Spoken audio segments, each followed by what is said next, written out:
안녕하십니까. 통계학 5장 확률의 이해에 대해서 공부하시겠습니다.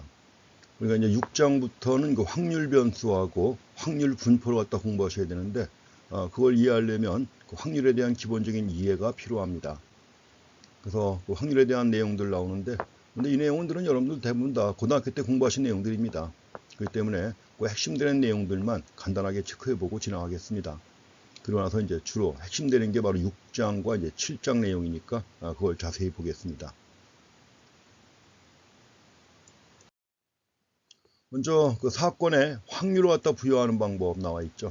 사건에 대해서 사건해 가지고 이벤트라고 하는 거죠. 그 사상이라고도 번역하는데 사건이라고 번역했습니다. 사건에 확률을 갖다 부여하는 방법 나와 있는데 먼저 몇 가지 확률 개념에 대한 정의 몇 가지 보겠습니다. 먼저 첫 번째 나오는 게 그 확률 실험이 나옵니다. 랜덤 익스페리먼트 해가지고 확률 실험이 나오는데, 자, 확률 실험, 자, 여러 가지 가능한 결과들 중 어떤 하나의 결과를 발생시키는 활동 또는 과정을 얘기를 합니다. 여러 가지 가능한 결과가 있는데 그 중에서 어떤 하나의 결과를 발생시키는 활동 또는 과정을 확률 실험이라고 합니다. 물론 확률 실험의 경우에는 사전에 나타날 결과를 예측할 수 있나요? 없나요? 없죠, 당연히. 자, 결과를 예측할 수 없다는 것입니다. 자, 확률 실험 별거 아닙니다. 예컨대 뭐 동전 한 개 던지기라든가, 뭐 주사위 던지기라든가, 뭐 이런 것들이 있죠. 또 예컨대 컴퓨터 한 대를 조립하는 시간 같은 것들. 자, 이런 것들이 바로 확률 실험에 해당합니다. 자, 컴퓨터 한 대를 조립할 때 얼마나 시간이 걸릴지 예측할 수 없습니다.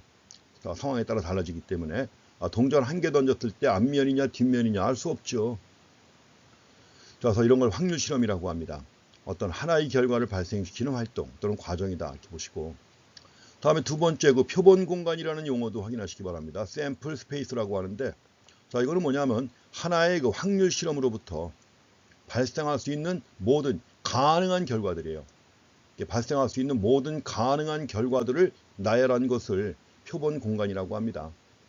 물론 이제 표본 공간이 되기 위해서는 가능한 모든 결과가 다 포함되어야 합니다. 모든 결과가 다 포함되어야 하고, 또 표본 공간에 포함되는 결과들은 상호 배타적이어야죠. 이렇게 해갖고 이걸 표본 공간이라고 해서 뒤에서는 우리가 S라고 표시할 겁니다. 스페이스입니다. 자, 스페이스 해가지고 중괄호 해가지고 O1, O2, 점점점, OK. 자, 이런 식으로 해가지고 표본 공간을 나타냅니다. 자, 표본 공간, 모든 가능한 결과를 다 나열한 거예요. 결과들을 나열한 것이 표본 공간이다. 용어 하나 확인하시고요. 다음에 세 번째로 확률 법칙이 있습니다. 자, 표본 공간이 주어져 있습니다. 모든 가능한 결과를 나열한 표본 공간이 주어져 있어요. 주어져 있다. 이럴 때 표본 공간에 속한 결과들에 부여하는 확률인데, 자, 그 결과들에 부여하는 확률은 두 가지 조건을 충족시켜야 합니다. 다 아시는 거예요. 자, 각각의 사건, 자, 이제 O1, O2 등등 해가지고 각각의 결과들의 확률은 뭐죠? 1과 0 사이에 있죠. 0보다는 크고 1보다 작습니다. 물론 여기서 OI라고 했는데 I는 좀 전에 나왔던 것처럼 K까지죠. I는 1부터 K까지를 갖다 의미한다는 거 봐주시고.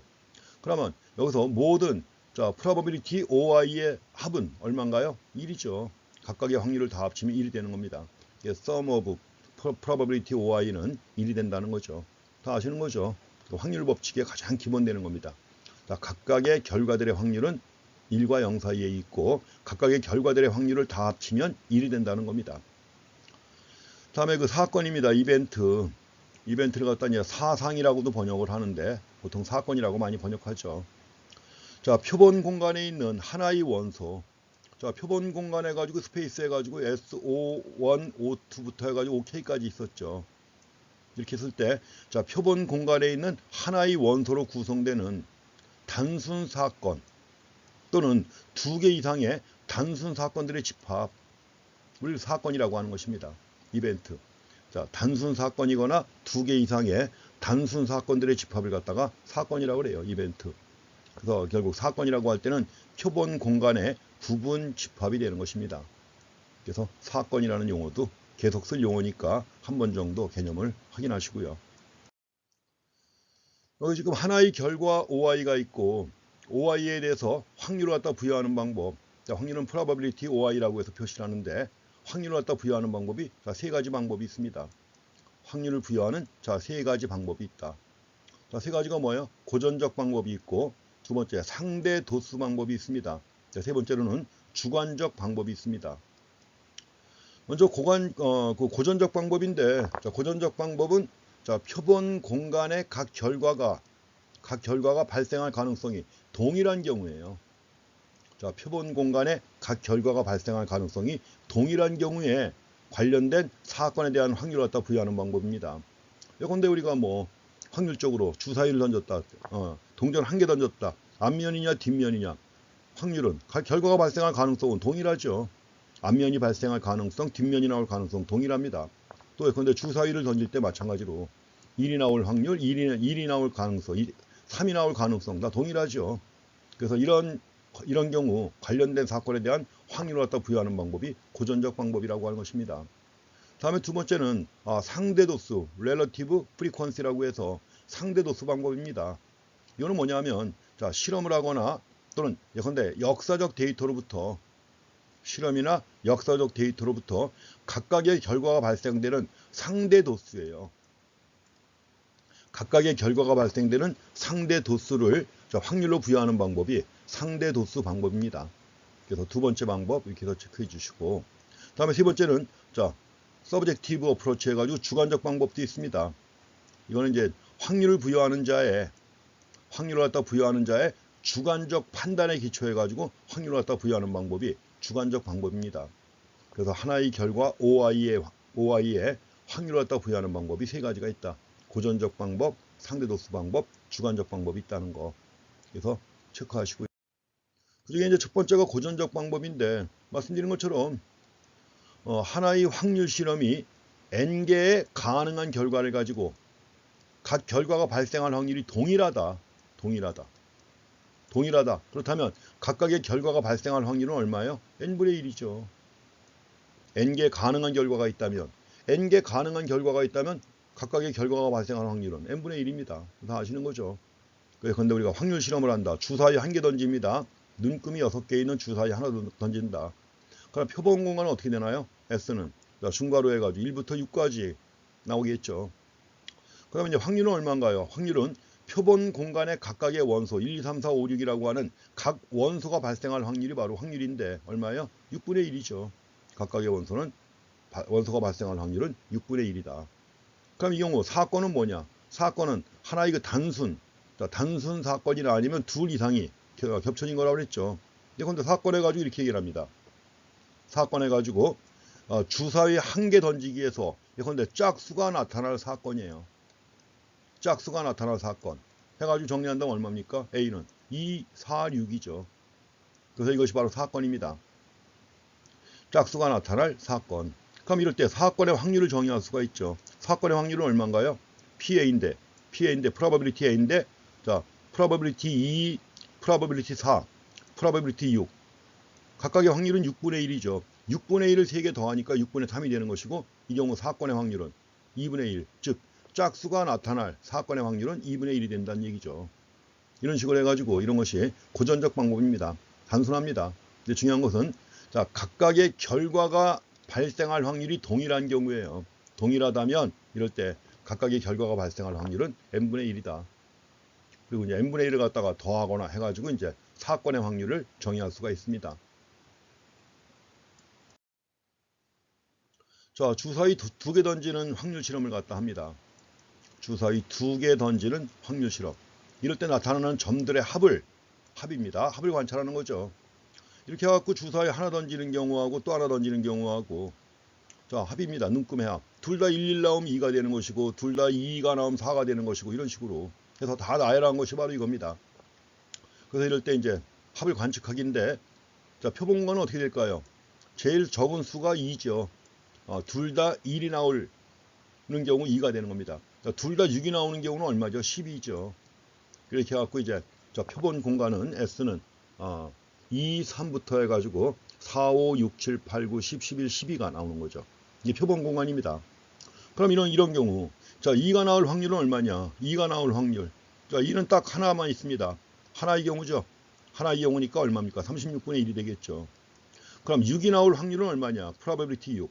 6이 나올 확률은 여기 나와 있는 것처럼 나열된 게 다 해서 뭐 5개가 있죠. 5개가 있습니다. 6이 나올 확률은 36분의 5가 되는 거죠. 그 다음에 10이 나올 확률은 3개입니다. 10이 나오는 경우는 3가지 해가지고 이제 36분의 3이 되는 것이죠. 자, 이런 식으로 해가지고 이제 바로 자, 고전적 방법으로 해가지고 나타낼 수가 있습니다. 다음에 두 가지는 상대도수 방법이 있습니다. Relative Frequency Approach라고 했는데 이건데 비치바이트 컴퓨터샵이 있는데 비치바이트 컴퓨터샵 30일 동안 노트북의 판매 대수를 갖다 기록했습니다. 30일간의 노트북의 판매 대수. 그래서 이제 한 대도 못 판 날, 하루, 한 대 판 날 이틀, 두 대 판 날 열흘, 세 대 판 날 12일, 네 대 판 날 5일. 자, 30일이니까 다 해서 일수 다 합치면 30이 되겠죠. 제일 많이 판 날이 4대 판 것이고 전혀 팔지 못한 날도 하루가 됩니다. 예를 들어서 그럼 이제 30일 중에 10일에 2대의 노트북이 판매가 됩니다. 그래서 2대의 노트북을 판매한 날은 열흘이다. 열흘. 그러고서 우리가 도수 분포표가 나와 있습니다. 이런 식으로 해가지고 판매 대수 일수 해가지고 도수 분포표가 나와 있습니다. 판매 대수와 일수. 이로부터 사건의 확률을 갖다가 상대 도수에 의해서 계산할 수가 있죠. 사건의 확률을 상대 도수에 의해서 계산할 수 있다. 그래서 이걸 계산한 것이 바로 여기 나와 있습니다. 자, 지금 다 해서 30일입니다. 자, 다 해서 30일이고. 자, 30일 중에 하루입니다. 30일 중에 하루니까 상대 도수는 얼마예요? 30분의 1. 30분의 1이니까 0.03입니다. 자, 이거는 이제 두 개죠. 자, 이틀이죠. 30분의 2 해가지고 0.07입니다. 30분의 10, 0.33, 30분의 12 이런 식으로 나와 있죠. 그래서 비치바이트 컴퓨터 샵이 임의의 하루에 3대의 노트북을 판매할 확률은 얼마냐 알았습니다. 자, 3대의 노트북을 판매할 확률. 상대 도수로 구했으니까 답이 나오죠. 이거죠. 자, 3대의 노트북을 판매할 확률은 40%가 되는 것입니다. 40%, 즉 0.4가 된다는 것이죠. 이렇게 해갖고 상대 도수 어프로치가 있습니다. 다음에 주관적 방법도 있다고 그랬죠.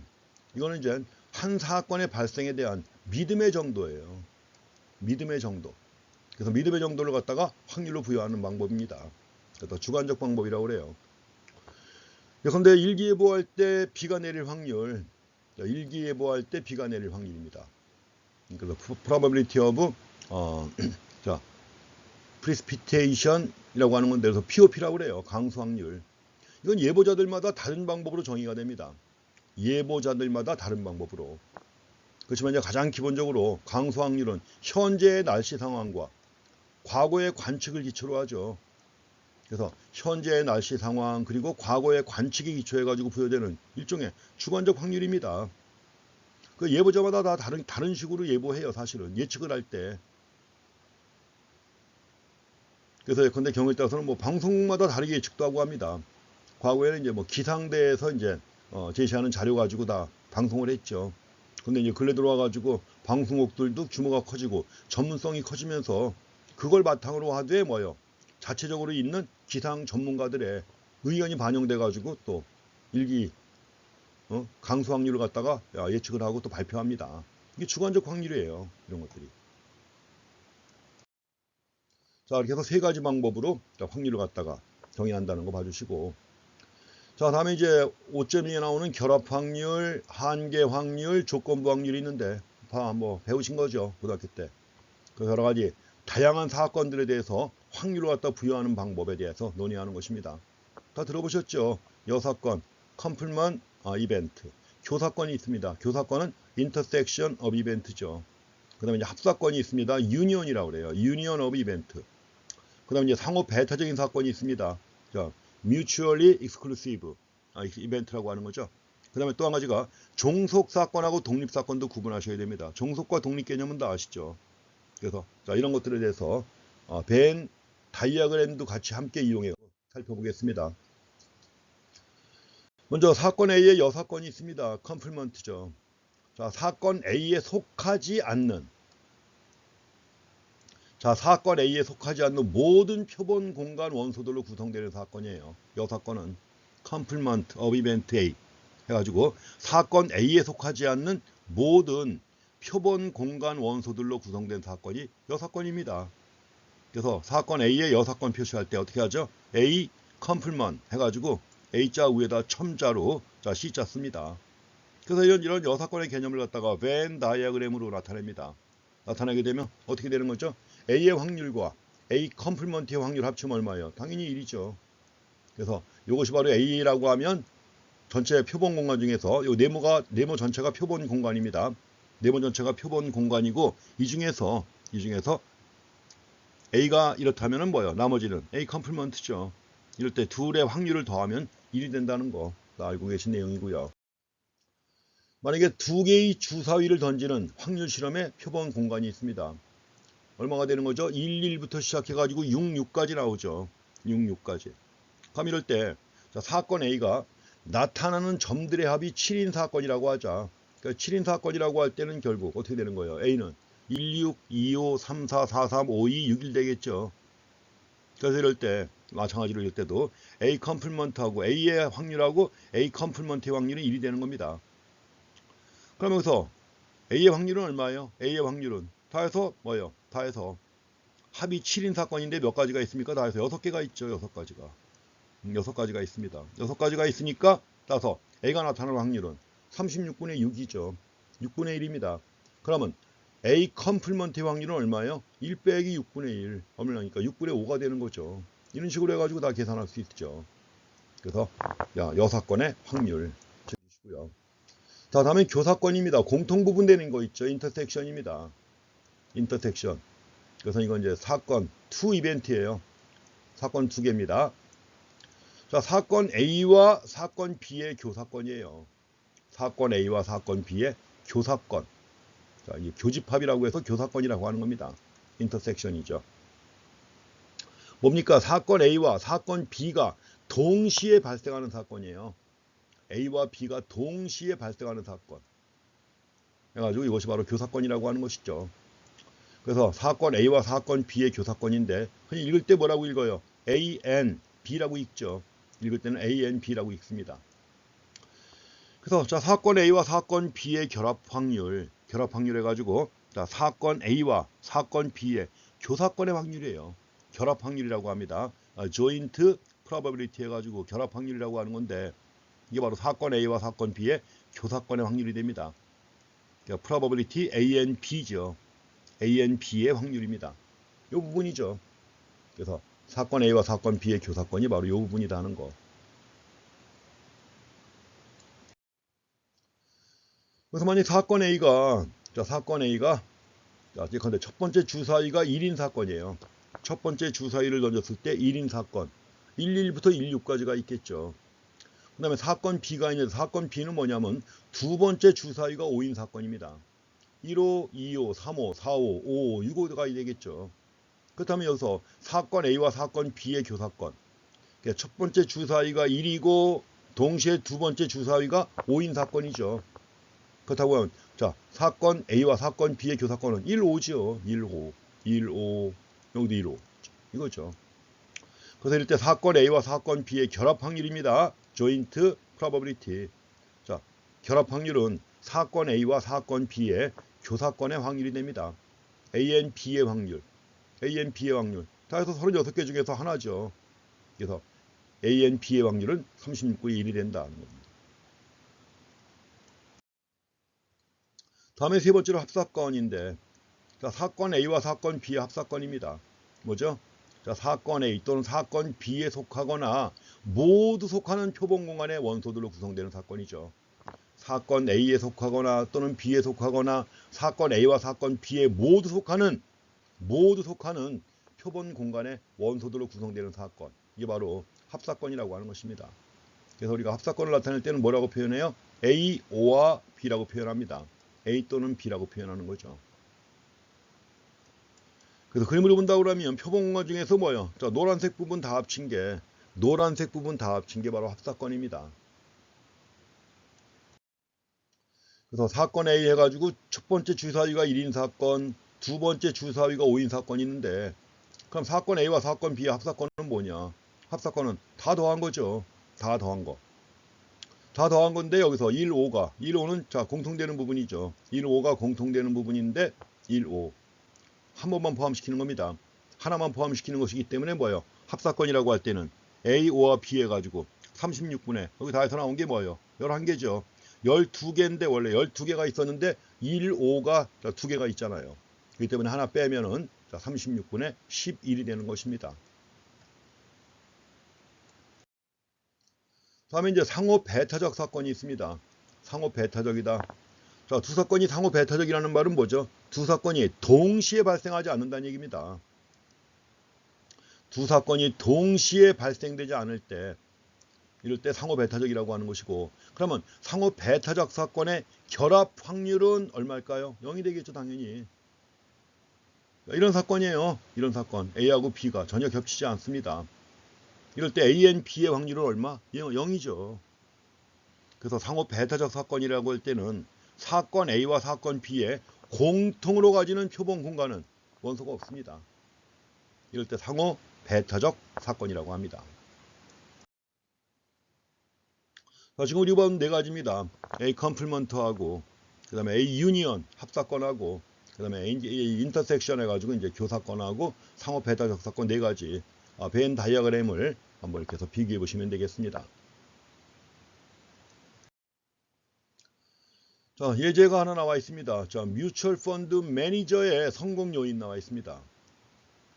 자, 일부 펀드 매니저가 다른 펀드 매니저보다 더 성공적인 이유가 뭐냐? 일부 펀드 매니저가 다른 펀드 매니저보다 더 성공적인 이유가 뭐냐? 자, 한 가지 가능한 요인 중에 하나는 그거죠. 그 펀드 매니저가 어디에서 MBA 학위를 받았느냐 하는 겁니다. 사실은 꼭 그렇지는 않습니다. 미국에도 여러 가지 뭐 MBA 과정 해가지고 뭐 랭킹도 정하고 뭐 합니다. 그 파이낸셜 타임스에서 미국 내 유명한 그 경영대학원들 MBA 과정에 그 순위를 갖다 매기게 하는데, 자, 순위를 갖다 매길 때는 여러 가지 지표가 많이 이용됩니다.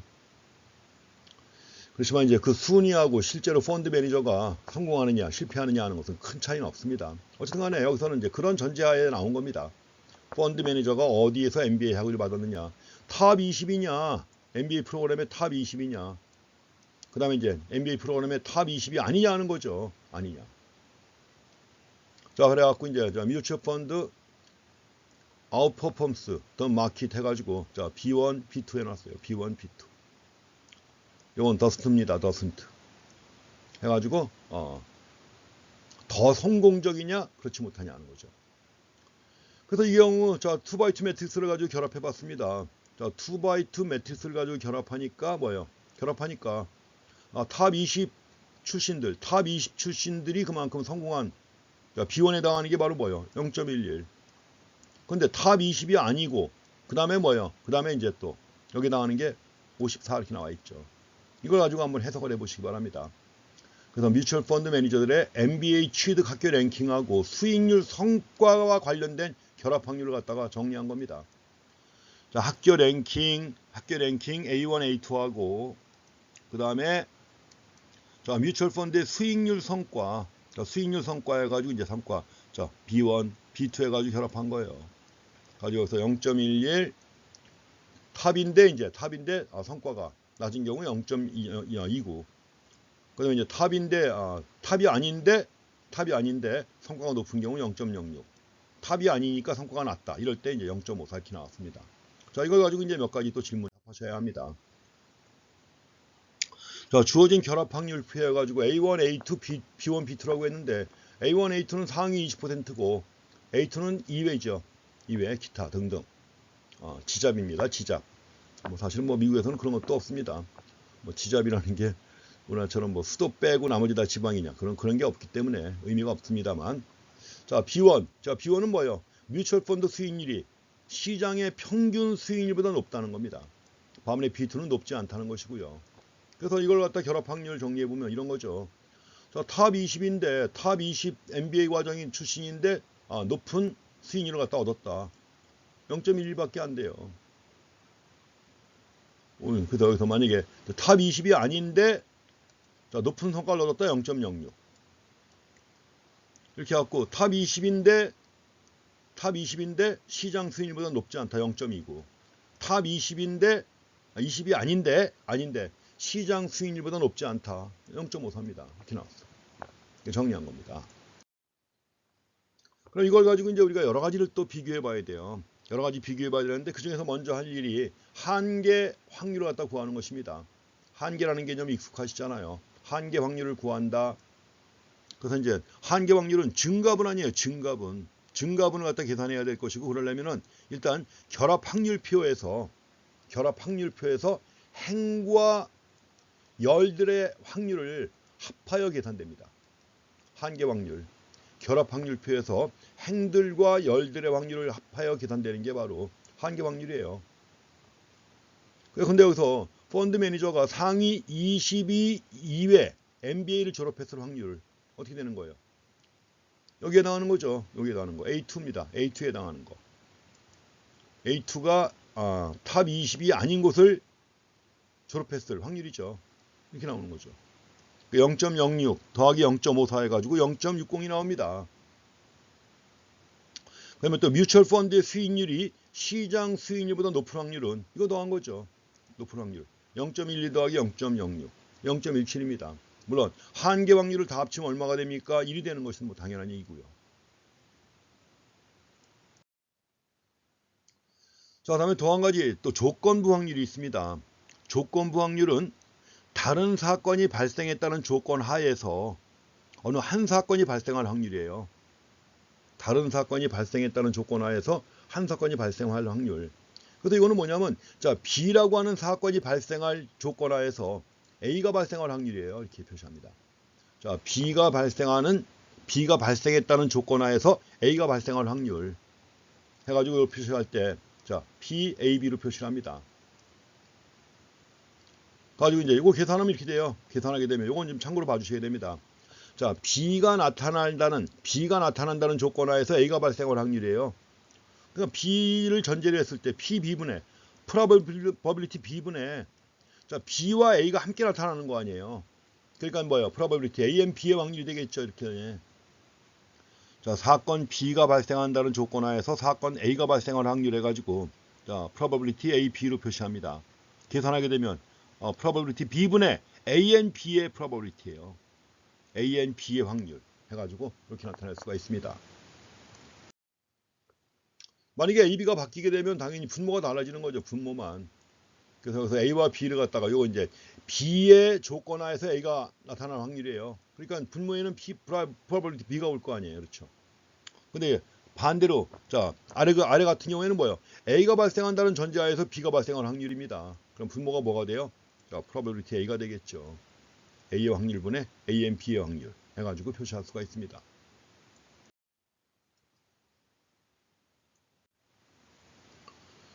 자, 여기서 뮤추얼 펀드 매니저의 성공 요인 해가지고, 자, 상위 20 MBA 프로그램을 졸업했다는 조건 하에서, 자, 뮤추얼 펀드의 수익률이 시장 수익률보다 높을 확률이 얼마냐고 그랬습니다. 그러니까 결국 자, 상위 20이니까 A1의 조건 하에서죠. A1의 조건 하에서 B1의 확률 구하는 거죠. A1의 조건 하에서 B1의 확률. 그러니까 어떻게 되나요? 앞에서 식 봤었죠. probability A1분의 probability A1 and B1 나온 거죠. 이렇게 해갖고 자, 그 공식대로 계산하시면 됩니다. 가지고서 이제, 자, A1의 조건 하에서 B1이 발생하는 거니까, 발생할 확률이니까 일단, 자, probability A1 분의 A and B의 확률이죠. A and B의 확률. 그래서 먼저 A1의 확률이니까 A1의 확률은 얼마입니까? 0.40이죠. 0.40분의 A and B의 확률입니다. A and B가 어디죠? 여기죠. A and B가 여기. 그래서 A and B의 확률이 0.11 해가지고 0.40분의 0.11 해가지고 0.275가 나옵니다. 그래가지고 저 펀드 매니저가 상위 22 MBA 프로그램을 했다는 조건 하에서 저 뮤추얼 펀드의 수익률이 시장 수익률보다 높을 확률 27.5%가 되는 것입니다. 얼마 안 되죠, 그렇죠? 자, 다음에 종속 사건과 독립 사건이 있었습니다. 먼저 우리가 독립 사건이라고 할 때는 뭐죠? 우리가 조건부 확률을 지금 보고 있는데, 조건부 확률을 계산하는 목적의 하나는 뭐죠? 결국 두 사건이 관련되어 있는가 하는 거죠. 이걸 결정하는 겁니다. 두 사건이 관련되어 있는가 하는 걸 결정하는 것이다. 그래서 특히 두 사건들이 독립인가, 독립이라고 하면 뭐예요? 한 사건의 확률이 다른 사건의 발생에 의해서 영향을 받지 않는다는 거죠. 그래서 독립이라고 할 땐 사건 A와 사건 B가 아래 조건을 충족시키면 독립이 됩니다. 아래 조건이 뭐죠? 자, B의 조건 하에서 A의 확률 아니에요. 그렇죠? 자, B의 조건 하에서 A의 확률이라고 했을 때는 이것이 뭐예요? B와 관계없이 A가 발생하는 거니까 자, A의 확률하고 똑같죠. 또는 A의 조건 하에서 B의 확률도 마찬가지로 A와 관계없이 B의 확률이 되는 거죠. 이렇게 해갖고 자, B의 조건 하에서 A가 발생할 확률이 A 확률하고 똑같다. 또 A가 발생할 조건 하에서 B가 발생할 확률이 B의 확률하고 똑같다. 그러면 독립입니다. 이런 조건을 충족시키면 두 사건은 독립이다 하는 거죠. 그래서 좀 전에 봤던 예제에서 자, A1의 조건 하에서 B1의 확률이 0.275가 나왔습니다. 그러니 결합 확률표로부터 자, B1의 확률이 0.17이 나왔단 말이죠. 0.17이 나왔다. 그럼 당연히 A1하고 B1은 독립이에요, 아니에요? 독립이 아니죠. 그래서 A1의 조건 하에서 B1의 확률하고 B1의 확률이 다릅니다. 다르다고 하면 당연히 뭐예요? 사건 B1하고 사건 A1은 독립이 아니죠. 독립이 아니다. 독립이 아니라면 결국 뭐예요? 종속이라는 얘기죠. 독립이 아니라면 두 사건은 뭐예요? 종속이에요. 영향을 받습니다. 영향을 받는다. 사건 B1의 확률은 사건 A1의 발생 여부에 의해서 영향을 받습니다. 영향을 받는다고 하면 종속이 되는 것이죠. 독립이 아니고. 그렇게 이제 판단하시면 됩니다. 다음에 이제 합사건이 또 나와 있습니다. 합사건 해가지고 이거는 A5와 B의 확률이죠. A5와 B의 확률인데 좀 전에 봤던 예에서 뮤추얼 펀드의 수익률이 시장 수익률보다 높거나 또는 자, 펀드 매니저가 상위 20이 MBA 프로그램을 졸업했을 확률이 얼마인가 그랬습니까? 또는이라고 그랬어요. 그러니까 결국 뭐예요? A1O와 B1의 확률을 갖다가 얘기하는 거죠. 그럼 A1O와 B1의 확률은 어떻게 구할 것인가? 역시 예제 통해서 보시면 됩니다. 여기 A1이 있고요. 그 다음에 여기 B1이 있습니다. B1이 있을 때 그러면 A1O와 B1의 확률은 뭐죠? A1O와 B1의 확률 다 더해야 되는 거죠. 이거를 자, A1 0.11, 0.29 0.11, 0.11에다가 뭐예요? 0.29 그 다음에 뭐예요? 그 다음에 자, B1 여기 또 있죠. 0.06이 있죠. 세 개 다 더한 것입니다. 그래서 여기서 A1O와 B1의 확률은 0.11 더하기 요거 0.11 더하기 그 다음에 0.06 더하기 0.29예요. 이렇게 되는 거죠. 다 합친 거니까 얼마예요? 0.46이 되는 것입니다. 이게 바로 이제 합사건에서 확률을 갖다 구할 수 있다. 그래가지고 똑같은 방법으로 해가지고 근데 A1, B1의 확률, A1, B2의 확률, A1, A2, B1의 확률 세 개 다 더한 거죠. 세 개 다 더한 것이다. 그래가지고 결국 A1O와 B1의 확률은 A1N B1의 확률, A1N B2의 확률, A1N B1의 확률 다 합친 거예요. 다 합친 값이니까 0.46이 되는 겁니다. 그래서 이걸 다르게 다시 또 해석하면은 이렇게 또 바꿔볼 수 있죠. 자, 그리고 또 거꾸로 해서 이렇게 구할 수도 있습니다. 결국 자, 전체 확률 다 더한 것을 요거 하나 뺀 거 아니에요. 0.54 하나 뺀 거죠. 0.54 하나 뺀 거니까 결국 뭐예요? A1O와 B1의 확률은 1 빼기 A2N B2의 확률입니다. 1 빼기 A2N B2의 확률 이렇게 나와요. 그래서 1 빼기 0.54 해가지고 0.46이 되는 것입니다. 요 관계도 잘 파악해 놓으실 필요가 있죠. 실제로 우리가 계산할 때 많이 쓰는 것 중에 하나입니다.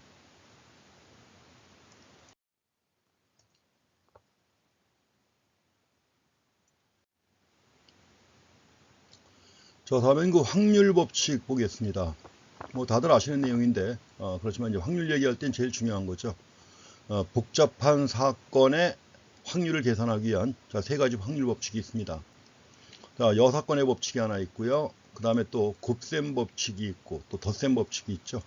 자, 세 가지 한번 확인하고 지나가시기 바랍니다. 뭐 다 아시는 겁니다. 자, 첫 번째 여사건의 법칙이 있습니다. 컴플먼 룰이라고 해서 여사건의 법칙인데 자, 여사건의 법칙 간단하죠. 자, 사건 A의 여사건인 A 컴플먼트의 확률이죠. 그래서 결국 자, 사건 A가 발생할 확률이라고 하면 사건 A가 발생하지 않을 확률, 자, 이걸 갖다 제공하는 것이 바로 여사건의 법칙입니다. 그래서 A 컴플먼트, 자, probability A 컴플먼트는 1 마이너스 probability A가 되겠죠. 이렇게 갖고 여사건의 법칙이라고 합니다. 뭐 얘가 나왔는데 뭐 얘 볼 것도 없죠. 자, 한 개 주사위 던지기 실험에서 1이 나올 확률은 6분의 1이다. 그러면 1이 아닌 다른 수가 나올 확률 어떻게 하면 돼요? 1 마이너스 6분의 1 하면 되겠죠. 6분의 5가 되는 것이죠. 이게 바로 여사건의 법칙이라고 하는 것입니다. 자, 다음에 이제 두 번째 곱셈 법칙이 있습니다. 자, 멀티플리케이션 룰 해가지고 곱셈 법칙이라고 합니다.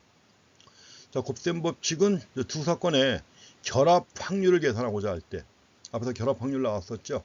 자, 두 사건의 결합 확률을 계산하기 위해서 사용되는 것이 곱셈 법칙입니다. 앞에서 우리가 조건부 확률 공식 봤습니다.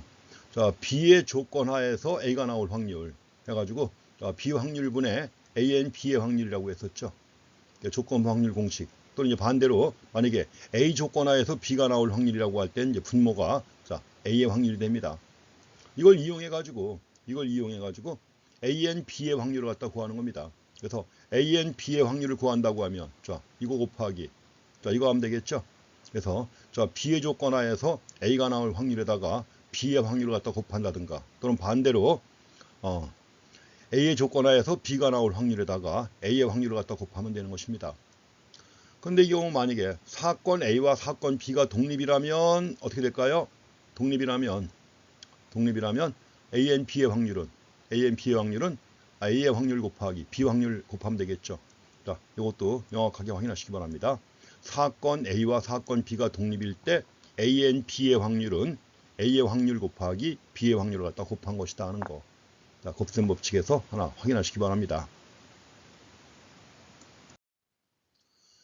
지금 우리가 본 곱셈 법칙과 관련해 가지고 복원이 없는 두 학생의 선택. 우리가 원래 확률 문제 같은 거 나올 때 복원이 많이 나오죠. 근데 뭐 한 자료에서 공을 꺼냈을 때 그 공을 다시 집어넣고서 또 꺼내느냐, 집어넣지 않고 꺼내느냐 하는 거죠. 그래서 만약에 다시 집어넣고 꺼낼 때는 복원한다고 하고, 자, 꺼낸 걸 갖다가 빼놓고 나머지에서 또 뺄 때, 이럴 때 복원이 없다고 하는 것이죠. 여기 지금 한 대학원의 통계학 과목을 수강하는 학생은 남학생 7명과 여학생 3명이 있다. 이 과목의 교수가 연구 프로젝트의 수행을 돕기 위해서 2명의 학생을 임의로 선발하기를 원합니다. 2명의 학생을 임의로 선발하기를 원한다. 이럴 때 선발된 2명의 학생이 모두 여학생일 확률입니다. 그럼 먼저 여기서 A를 갖다가 첫 번째 학생이 여학생일 확률이라고 합시다. 자, 첫 번째 학생이 여학생일 확률이다. 그럼 어떻게 될까요? 다 해서 10명 중에서 여학생 3명이죠. 그러니까 A의 확률은 10분의 3, 0.30이 됩니다. 이렇게 보시고. 그럼 만약에 이제 B를 두 번째 학생이 여학생일 사건이라고 하자. 그럼 만약에 첫 번째 학생이 여학생이라는 조건 하에서 여학생이 선발될 확률은 나머지 9명 아닙니까? 9명 중에서 여학생이 2명이니까 9분의 2가 되겠죠. 그래서 A의 조건 하에서 자, B가 나올 확률인데 이것은 바로 9분의 2가 됩니다. 남은 9명 중에서 여학생이 2명이기 때문에 0.22가 되는 거죠. 그렇다고 하면 이제 결국 자, 선발된 2명이 모두 여학생일 확률 어떻게 되는 거예요? AN B의 확률이죠. AN B의 확률이니까 앞에서 구했던 A의 확률 곱하기 A의 조건 하에서 B가 나올 확률을 갖다 곱하면 되겠죠. 그래서 앞에서 나왔던 것이 10분의 3이었고 그 다음에 여기서 구한 것이 9분의 2입니다. 9분의 2니까 이걸 곱하게 되면 자, 90분의 6 해가지고 0.067이 나옵니다. 그래서 선발된 2명이 모두 여학생일 확률 해가지고 이런 식으로 구할 수 있습니다. 자, 이제 마지막으로 덧셈 법칙이 나왔습니다. 뭐 다 아시는 내용이죠. 자, 덧셈 법칙은 주로 사건 A와 사건 B의 합사건의 확률을 갖다 구하기 위해서 사용된다는 겁니다. 합사건의 확률을 갖다 구하기 위해서 사용된다. 그래서 우리가 A와 B의 확률입니다. A와 B의 확률인데 A의 확률 더하기 B 확률 한 다음에 뭐요? AN B의 확률을 빼야 되겠죠. 이런 경우입니다. 지금 이런 경우니까 여기서 A의 확률 B의 확률 더한 다음에 AN, B의 확률을 빼야 되겠죠. 이렇게 나온 겁니다. 이거 만약에 사건 A와 사건 B가 상호 배타적이라고 하면 이건 없겠죠. 자, 상호 배타적이면 이게 없을 거니까. 따라서 자, P, AN, B의 확률이 0이니까 이럴 때는 AO와 B의 확률은 A 확률 더하기 B 확률을 더하면 되는 것이죠. 자, 덧셈 법칙을 적용하는 예 중에 하나입니다. 한 대도시에서 신문이 두 개가 있습니다. 선과 포스트가 발간된다. 그럼 이제 신문 판매 부서에서는 이 도시 가구의 22%는 선을 구독하고 35%가 포스트를 구독한다고 보고한다. 그러냐 한 서베이가 이 도시 가구의 6%는 두 신문 모두를 구독한다는 것으로 이렇게 보여줍니다. 그러면 이 도시에서 임의로 선택된 가구가 어떤 신문이든 신문을 구독할 확률은 얼마인가 그랬습니다. 임의로 선택된 가구가 어떤 신문이든 신문을 구독할 확률 구하는 겁니다. 자, 어떻게 된가요? 선와 포스트의 확률이죠. 선와 포스트의 확률이니까 선의 확률 더하기 포스트 확률 빼기 선앤 포스트의 확률이죠. 이렇게 하면 됩니다. 가지고 0.2 더하기 포스트 0.35 그리고 두 신문을 모두 보는 집이 6%라고 그랬죠. 빼기 0.06 하면 0.51이 나오는 것입니다. 그래서 이 도시에서 임의로 선택된 가구가 신문을 구독하는 확률 51%라는 것이죠. 자, 이렇게 해가지고 우리가 확률에 의해서 가장 기본적인 확률에 대한 내용들을 좀 살펴봤습니다. 이 내용은 이 자체가 중요한 게 아니고 우리가 6장하고 7장에서 공부할 내용 또 그 뒤에 나올 내용들도 전부 다 관련되는 내용들이기 때문에 확률에 의해 가지고 한번 살펴본 것입니다. 그리고 내용은 대부분 다 여러분들이 고등학교 때 공부하신 내용들이고 하니까 그냥 가볍게 확인하고 지나가시면 되겠습니다. 이제 그 다음번 시간에 6주차인데 6주차는 이제 다음 주죠. 다음 주부터 해가지고 6주차 확률 변수하고 확률 법칙 또 여러 가지 확률 분포가 나옵니다. 이산 확률 분포하고 연속 확률 분포 해가지고 이제 본격적인 통계적 추론의 시작을 공부하시면 되겠습니다. 자, 시간 여기까지 하겠습니다. 자, 수고했습니다.